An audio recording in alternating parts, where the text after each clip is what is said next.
जय हिंद बच्चों। आज हम आपसे पढ़ाई लिखाई की बात नहीं करेंगे। आज आपसे बात होगी आपके व्यक्तित्व विकास की। अब आप ये जानना चाहेंगे व्यक्तित्व का मतलब क्या है। व्यक्तित्व को अंग्रेजी में पर्सनालिटी कहते हैं। अब ये पर्सनालिटी क्या होती है? कई बार आप लोगों ने कक्षाओं में ये बात सुनी होगी कि ऐसे रहो कि हजारों में अलग अकेले नजर आओ कि आप हो। ये बात क्या है? ये वाक्य क्या है?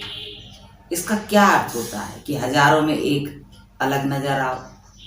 भाई सब एक साथ भीड़ में खड़े हैं तो हम अलग कैसे नजर आएंगे? देखिए, आपके चलने का तरीका, आपके बैठने का, बोलने का, अभिवादन करने का, ये सारा आपका जो व्यवहार है वो आपकी पर्सनालिटी को बनाता है। आपने कई बार सुना होगा पैर दबा करके चलें, पैरों में से आवाज़ नहीं आना चाहिए। पैरों में से आवाज़ मूर्खों की श्रेणी में जाता है व्यक्ति, उसे चलना भी नहीं आता, पैर दबा के चलना चाहिए। तो ये सारी चीज़ें आप शालाओं में, घर पर भी सुनते रहते हैं। देखिए, इसमें पर्सनालिटी की शुरुआत होती है जब व्यक्ति किसी से मिलता है और मिलकर के अभिवादन करता है। अभिवादन का मतलब है प्रणाम। प्रणाम क्यों किया जाए, कैसे किया जाए, कब किया जाए और क्यों किया जाए?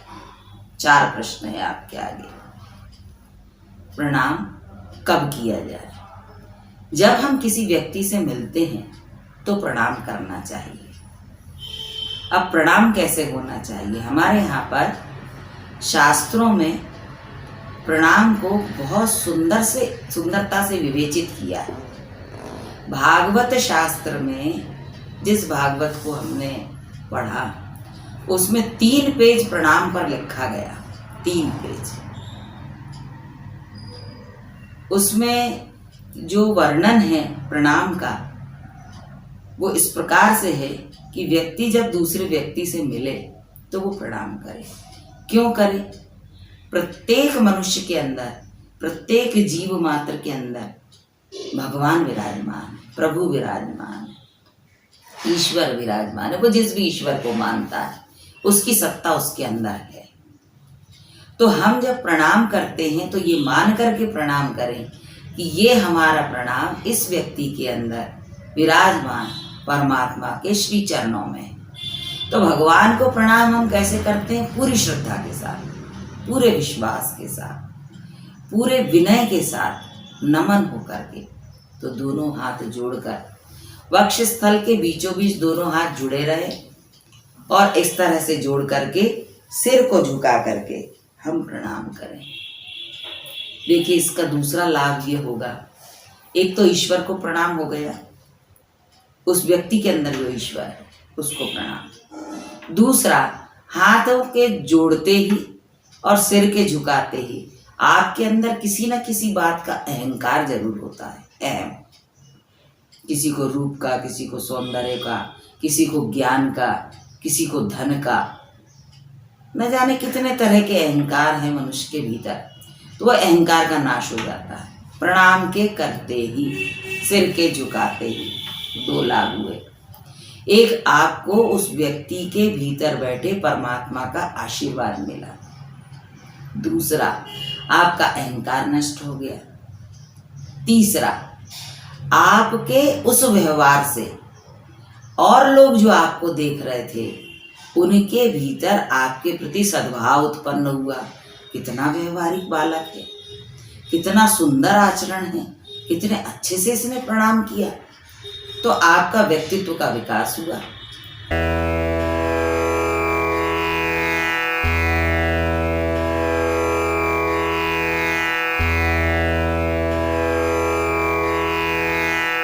जैसा कि हम आपको बतला रहे थे कि आपके प्रणाम करते ही आपके आचरण का पता चल जाता है। और कई बार आपने शिक्षकों को आपस में, गुरुजनों को, माता पिता को सुना होगा कि ये बालक कितनी सुंदरता के साथ प्रणाम करता है। तो कहने का तात्पर्य ये है कि आपके व्यक्तित्व का पता सर्वप्रथम प्रणाम से चल जाता है। कई बार आपसे ये भी कहा जाता है कि आपकी वाणी में भी विनम्रता होनी चाहिए। आप लोग कई बार विश करते हो और वो विश सिर्फ मुख से रहता है और उसमें किसी प्रकार की क्रिया नहीं रहती। हमारे यहाँ पर शास्त्रों में क्रिया के साथ प्रणाम बतलाया गया। क्रिया मतलब क्या? क्रिया का अर्थ वही हमने आपको जो बताया कि दोनों हाथ जुड़े हों, वक्षस्थल के बीचों बीच हो और सिर झुका हुआ हो, ये है क्रिया। क्रिया के माध्यम से ही प्रणाम होना चाहिए।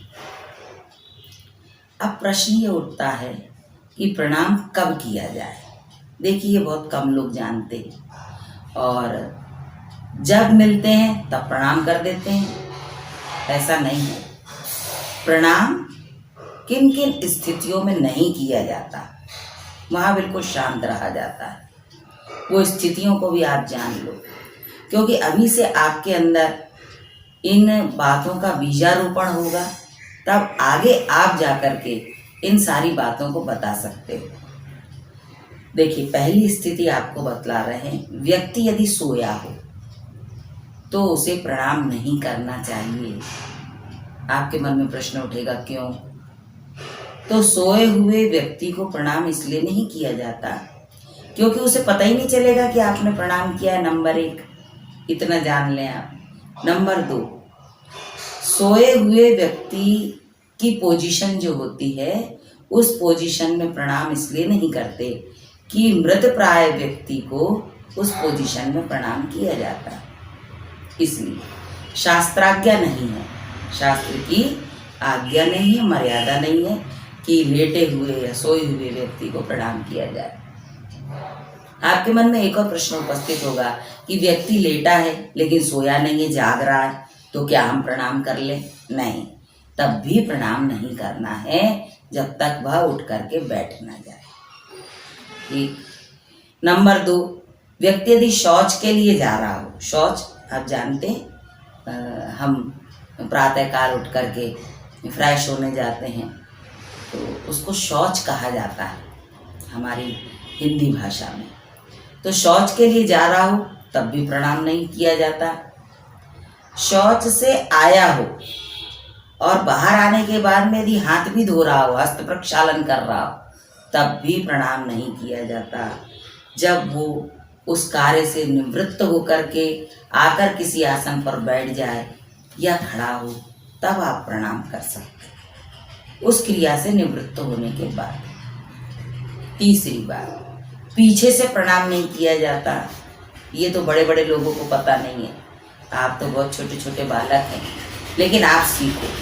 जरूरी नहीं है कि बड़े जो गलती कर रहे हो वो गलती छोटे भी करें। छोटों को भी पता होना चाहिए और आपकी क्रिया से बड़े सीख जाए, बहुत बड़ी बात होगी। तो पीछे से प्रणाम नहीं किया जाता। हमेशा गुरुजनों को, माता पिता को, अपने से बड़े लोगों को, दादा दादी को, जिनको भी आपको प्रणाम करना हो, आप उनके सामने जाएं और सामने जा कर के बड़ी विनम्रता के साथ आप प्रणाम करें। पीछे से प्रणाम नहीं किया जाता। 3 बातें आपको बतलाई। एक, सोए और लेटे हुए व्यक्ति को प्रणाम आपको नहीं करना है। शौच के लिए जा रहा हो, आ रहा हो, आपको प्रणाम नहीं करना है। पीछे से आपको प्रणाम नहीं करना है। चौथा पॉइंट भी आप नोट कर लें आपके मस्तिष्क में कि व्यक्ति यदि भोजन कर रहा हो तब भी उसको प्रणाम नहीं किया जाता भोजन के समय। 5वां और आप अपने मस्तिष्क में रखें, सुमिरन में रखें, ध्यान में रखें कि व्यक्ति यदि पूजा कर रहा हो तब भी आपको उसको प्रणाम नहीं करना है। कारण वो सीधा ईश्वर से अपनी बात कर रहा है, भजन कर रहा है, पूजन कर रहा है। आप वहाँ प्रणाम ना करें, उनको पूजन कर लेने दें। उसके बाद में जब वो आसन छोड़ दें तब आप उनको प्रणाम करें। तो ये हुआ प्रणाम कब किया जाए। पहली बात, प्रणाम कैसे किया जाए। दूसरा, प्रणाम कब किया जाए, इसका भी आपको ज्ञान होना चाहिए। तीसरा, प्रणाम क्यों किया जाए, तो क्या कारण है, क्यों करें हम प्रणाम। देखिए, प्रणाम इसलिए किया जाता है कि आप अपने से बड़ा किसको समझते हैं, बड़ा भी कई तरह का होता है। बड़ा का मतलब आयु वृद्ध, ज्ञान वृद्ध और साथ साथ में हमसे कलाओं में भी बड़ा। तो बड़ा का मतलब कई तरह का बड़ा होता है। एक होता है जो आपसे आयु में बड़े हैं। जो आयु में बड़े हैं वो सर्वदा आपके लिए पूजनीय हैं, आप उनको प्रणाम करो। ये आपका फर्ज है, ये आपका कर्तव्य है, ये आपकी ड्यूटी है। दूसरा है ज्ञान वृद्ध। ज्ञान वृद्ध छोटा भी हो सकता है, जरूरी नहीं है कि उम्र में जो बड़ा होगा उसी के पास ज्ञान होगा। कई बार छोटों के पास भी ज्ञान बहुत होता है। अब आप ये जितनी बातें मुझसे सुन रहे हैं, ये बातें यदि आप कहीं जाकर के किसी सभा में, अपने रिश्तेदारों में, माता पिता के बीच में, कहीं भी इन बातों को यदि बताएंगे तो आपको लोग ज्ञानी समझने लगेंगे। इतना ज्ञान, इतने छोटे से बालक में इतनी सारी बातें पता है। आप बार बार सुनना इस वीडियो को और नोट करना ये सारी चीज़ें कि प्रणाम कब किया जाए, कहाँ किया जाए, क्यों किया जाए। तो हम आपको बतला रहे थे कि एक होता है ज्ञान वृद्ध, एक होता है आयु वृद्ध। ज्ञान वृद्ध लोगों को भी प्रणाम किया जाता है, और यदि व्यक्ति बड़ा भी है आयु में तब भी वो छोटों को प्रणाम कर सकता है। कारण क्योंकि उसके अंदर ज्ञान भरा पड़ा है, उस ज्ञान को प्रणाम। प्रणाम अवश्य करें। प्रणाम करने का तरीका आप बदलें आपका, और जो हम ऑर्डर वे में good morning madam, good noon madam, ये जो वाणी की कर्कशता के साथ भाव निकलता है, इस भाव से आशीर्वाद तो कतई नहीं मिलता, नहीं मिलता। पहली बात, वाणी में विनम्रता भी हो, बड़ी विनम्रता के साथ पोलाइट तरीके से झुक करके स्नेह के साथ प्रणाम किया जाए, तब अंदर से आशीर्वाद निकलता है। आप देखिए, कई टीचर्स बहुत गुस्सैल स्वभाव के होते हैं और बहुत स्ट्रिक्ट होते हैं, लेकिन छोटा बालक जाकर के उनके सम्मुख प्रणाम करे तो बरबस उनके अंदर से आशीर्वाद निकलता है। खुश रहो बेटा, खूब आगे बढ़ो, खूब तरक्की करो। वो यदि क्रोध में भी हो, आवेश में भी हो, तब भी उनके अंदर से आशीर्वाद प्रकट होता है। कई बार व्यक्ति मुख से नहीं कह पाता, लेकिन जो अंदर बैठा परमात्मा है वो आशीर्वाद देता है। आज आपको इतनी ही बातें बतलाएंगे, पहले आप इसका पालन करें, घर में और लोगों से चर्चा करें, अपने मित्रों को बतलाएं कि प्रणाम का क्या महत्व है। प्रणाम बहुत कारगर सिद्ध होगा। यदि आपको जीवन में सफल होना है तो सफल होने का मूल मंत्र आपको हमने दिया। आप रामचरितमानस भी उठा करके यदि देखते हैं तो उसमें लिखा है बालकांड में, प्रातः काल उठ के रघुनाथा, माता पिता गुरु नावई माथा। इसका अर्थ समझो आप। प्रातः काल बालक राम, बड़े राम की बात नहीं है, यहाँ बालकांड की बात बतला रहे। बालक राम जब भी छोटे थे उठते थे और उठ करके माता पिता और गुरुजनों को प्रणाम करते थे। अभी आपने रामायण देखी है, आप उससे ही सीखे कि भगवान राम, उनको तो जरूरत नहीं है किसी के आशीर्वाद की, खुद भगवान है। लेकिन ऐसा नहीं, भगवान भी जब मानव लीला करने के लिए आए तो उन्होंने अपने जीवन की, अपने दिन की शुरुआत की है प्रातः काल से। प्रातः यानी सुबह, प्रातः काल से कि वो उठें और उठ करके माता पिता और गुरुजनों को प्रणाम करते हैं। यहीं जाकर के हम अपनी वाणी को, अपनी बात को विराम देंगे। आप इसका पालन करें, समझें और लोगों को समझाने का प्रयास करें। धन्यवाद।